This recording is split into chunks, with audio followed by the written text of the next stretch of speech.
C'est une première en Europe. Le Parlement français a définitivement adopté la loi interdisant les réseaux sociaux aux moins de 15 ans. On en parle avec Pascal Vessé. Bonsoir Pascal. Bonsoir Nicolas. Alors concrètement, dites-nous, comment ça va se passer? Comment cette loi va-t-elle s'appliquer?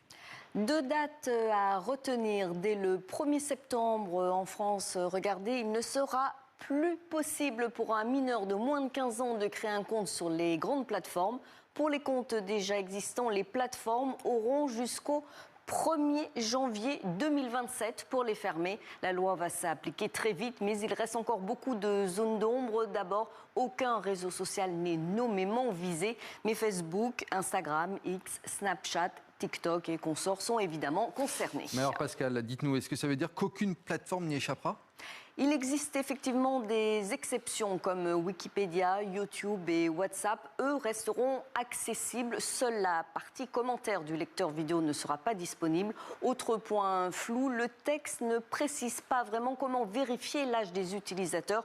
Ce sera donc aux plateformes de mettre en place leur propre système, même si l'Union européenne planche de son côté sur une application de vérification d'âge commune. Et alors, est-ce que des sanctions sont-elles prévues en cas de tricherie?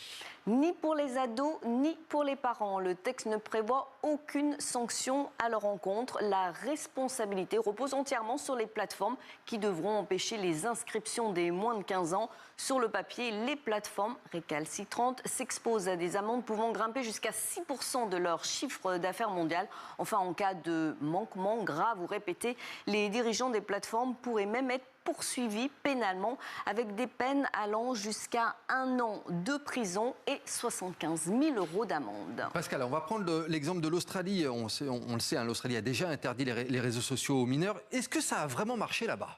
C'est justement la plus grande référence pour la France puisque l'Australie a interdit les réseaux sociaux aux moins de 16 ans dès le 10 décembre dernier. Alors au début, le bilan semblait spectaculaire. Près de 4,7 millions de comptes de mineurs supprimés en un seul mois. Le Premier ministre Anthony Albanese avait même déclaré en janvier: aujourd'hui, nous pouvons annoncer que cela fonctionne. Mais une étude publiée en juin par le British Medical Journal vient sérieusement nuancer ce constat. Les chercheurs n'ont trouvé aucune preuve solide que les ados avaient réellement délaissé les réseaux sociaux. Beaucoup, vous l'imaginez bien, contournent l'interdiction en utilisant des comptes enregistrés au nom d'adultes ou de faux profils. Bon, donc rendez-vous dans quelques mois pour faire le premier bilan de cette interdiction des réseaux sociaux en France. Merci beaucoup Pascal Vessé.